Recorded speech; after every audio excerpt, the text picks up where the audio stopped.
What's going on, everyone? Welcome back to another episode of the Figuring It Out Finance podcast. My name is Chris Rickenbaugh, and I am your host as always. Thank you for joining me on this podcast as I am documenting my journey in real estate and business while also talking a little bit about travel hacking and personal finance. Today is going to be flip number 3, the deal breakdown. So I'm going to go through all the numbers, how I found it, what the exit strategy is. And before we get into that, go ahead and follow me on all of the socials. So Instagram and TikTok, I post daily during the week, and you can stay up to date on everything that I'm doing on there. You can check out figuringitoutfinance.com, where you'll have links to wherever you listen to your podcasts, whether that's Spotify, Apple Podcasts, YouTube, or Podbean, where I post them. So let's hop into today's episode and what's been going on this week. So on the last episode, I talked about how flip number 2 is getting its inspection done today. So we got the results of those. So there was some touch-ups that we need on the electrical. So we're going to go ahead and schedule that for early next week because we know we'll be able to touch that up and pass. Plumbing, on the other hand, might be interesting because I couldn't exactly figure out what the plumber needed, and that doesn't go to me because there's nothing really I can do on that side of it other than get somebody and relay the message and then them fix them. So I let my GC handle that. So hopefully next week we will have that all wrapped up and we can start getting the drywall in there. And then, a week and a half and get that knocked out and then up on the market that first week of December. So that is what is going on. Trying to find funding for the duplex flip. That'll be number 4, but project number 5 for this year. That is going to end up being a house hack in one way or another. So that is what is going on with this project. So flip number 3, this is one I got under contract last week. And so how did I find this? So I was just scrolling through Facebook, and it was from a wholesaler that I know, like, and trust. I see them at a lot of the meetups in the local area. So I know they're running their numbers pretty solid. Like, I know they're not going to try and gyp anybody. It's not just a random guy in his basement wholesaling. This is a legit person doing this with a company.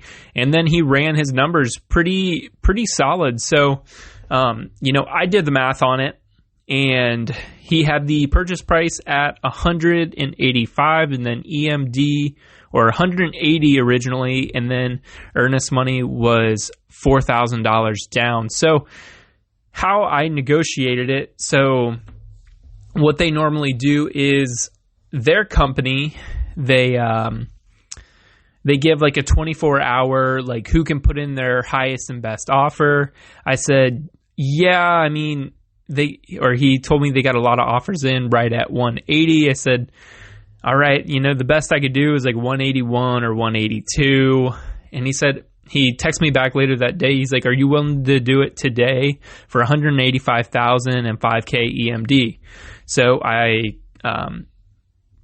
told my agent and my partner, I said, all right, is this good to go? She said, yep, let's do it. So we got that thing under contract the next day for the purchase price of $185,000. Then the earnest money is $5,000. So breaking down this deal when I'm looking at it, so it's a 1,000 square foot house and it is a 3-bed, 1-bath. So the rooms are pretty tiny to be able to fit all of them in that one house, but it has the ability to be able to turn into a 3-2, even with that amount of space, because there's a huge room off the kitchen that they're kind of using for laundry and a little bit of storage, but it backs up right to the master to where we could put in a small bathroom, like a small shower, toilet, and sink. So it's got enough room in there to be considered a bathroom. So we're going to be ending up converting that into it. So breaking And, it's in pretty solid shape from the outside. There's no real brickwork that we're going to need to do. We're going to need to clean up a little bit on the landscaping, just getting some weeds and stuff pulled off the fence. And the chain link fence is in great condition, so don't really need to do much there.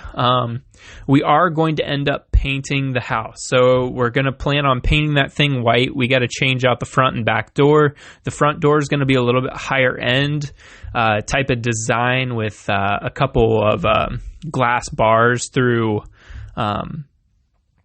You'll have to see it on the TikTok, but it's a little bit higher end doors. And then, so painting it white, and then the highlights or the trim is going to be black. So that's going to turn out really, really nice for that area. So not much we need to do. No roof, no HVAC, no water heater, and no foundation issues that we know of until we start pulling some stuff up. So it's really a cosmetic rehab to where we don't have to put in a ton of money on big things like an HVAC or a water heater or roof or anything like that. So cosmetic is straight inside. So looking at the pictures, it's probably going to need a lot of paint for sure. New doors on the inside, fans, installation. Windows look great, so we might only have to change out one. But how we run that deal is my contractor goes off $40 a square foot. I say 45 to give myself a little bit of cushion. So his numbers come out to 40,000 on the inside, and then mine come out to 45. So we're adding that bathroom. So that's roughly about $6,000, and we're going to have to pull a permit. So we'll have to use a licensed contractor for that. So about $6,000 adding that bathroom. So 45 tagged along with the 6,000 addition bathroom. We're looking right around 51,000 total for this renovation with the outside, probably 2,000. So we're backing right up to almost 55,000 on the renovation. So looking at that house right away, I can tell this is what the renovation is going to be. So how I run my numbers is I start with the ARV. So looking in that neighborhood, there was one right down the road, a 3-bed, 2-bath, pretty much spit an image of this house that sold for $307, and it quickly got listed for rent. So that means it's a high demand area, and it's going to be a good price for somebody to be able to come in and buy it as a rental. So the ARV is looking between $300 to $310 with that second bathroom added, and then we're going to be listing it at $310, hopefully with a little appreciation during this time, because it's going to be in the winter months, so it's going to be a little bit slower. We're looking 4 to 6 weeks on the renovation, so we're going to be listing it after the new year. That's when normally people start to end up buying it again, and you can push up that price a little bit. So we feel really comfortable with that 310 number, and then if we get anything within that 300 to 310 range, we're going to take it. So that is how we get our number originally. And then what we do is multiply that by 75%. So we take the lowest number. So I probably ran it off 290, but we said 300 times 0.75 with that, and then we subtract the renovation cost. So that came straight out to 180 when I ran it the first time, and I said, all right, let's lock it up, because if I can get that number buying it that deep, then I'm going to have the opportunity to be able to refi it if I really want to keep it, or I'm going to have the spread in there to sell it and make money, and then have the spread too to be able to pay an investor to come in and pay them 15-20% if I really need to. So this is going to be a good little base hit.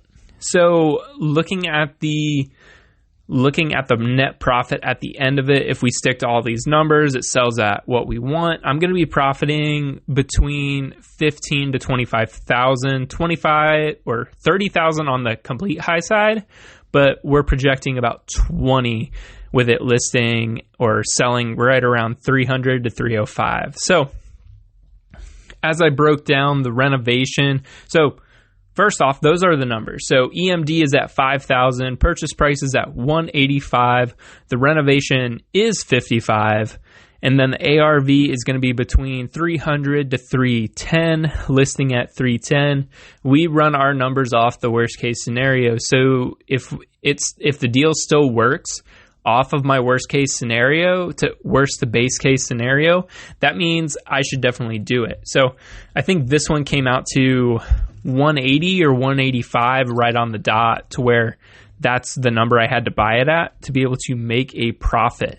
So that's how I know if I'm within that number between 5 to 10,000, I should definitely do it. So this one was an easy buy for me, and it's going to be a little base hit unless something crazy happens. So as I said, on the outside, it looks pretty solid. We're going to paint it, new front door, back door, and a little bit of landscaping. And then the inside, it's going to be lots of drywall, which could get a little pricey. And then just painting like we would for any other house. The problem is there's drywall problems pretty much all the way throughout the house. So that is where it might get a little bit pricey, to where if we can touch it up, we might be able to save a little bit, but we're looking at having to almost put like a piece of 1/4 inch drywall across almost the entire house to make it look brand new, but it'll all look smooth and really good. So we're going to be renovating a full bathroom and then adding a second to the master, which we're not sure exactly on the sizing just yet. So it could be a shower or it could be a full bath with a bathtub. It's going to be a complete new kitchen, new cabinets, new everything, new flooring throughout the entire house, and then painting and then fans in each bedroom. We might have to just change one window. So that is the full scope of work for the renovation.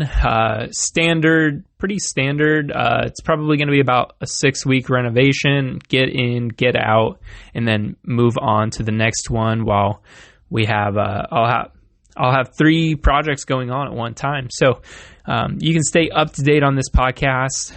I'll be documenting everything going on with flip number 3, as well as my other projects. The one is getting handled and managed by my partner, so I'll just be checking in and managing the money on that one. So that's going to be a bigger project, and that'll eventually be the house hack. So that's all I got for this podcast, number 85 for the Figuring It Out Finance podcast. My name is Chris Rickenbaugh, and I will see you guys next Tuesday.